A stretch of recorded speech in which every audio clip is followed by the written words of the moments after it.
Life is so unpredictable, and when things don't work out, it's okay, because it's going to lead you down a path that you were meant to go down. So many of your young fans, they're living out your past, if you will. They're experiencing the homelessness that you speak of, the uncertainty that you speak of, divorce.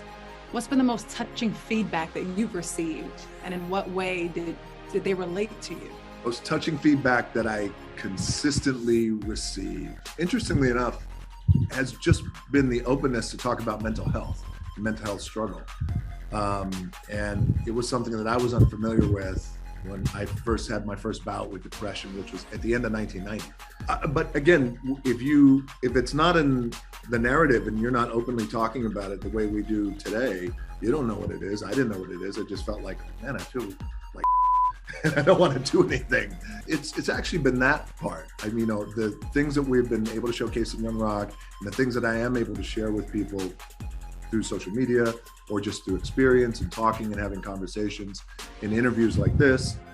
The thing that I get the greatest, most impactful feedback on is the openness to talk about it, because that's the big thing. I grew up an only child and a dude, and dudes have a tendency, as you know, we hold this stuff in, and it's not in our nature to just talk about it, because it makes us feel vulnerable. We don't want to feel vulnerable. It makes us feel weak.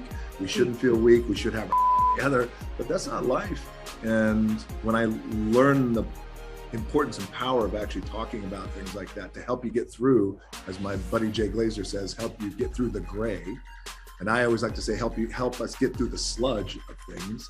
On the other side of the gray, on the other side of the sludge is, I think that's where a different life happens for us, and that's where that success happens. So it's been that, because it's the realization that it's okay to talk about things as a young adult, especially as a young adult. I mean, there's so much pressure that our young adults have these days. I have a 20-year-old daughter, and there's a lot of pressure, little ones running around, all little girls.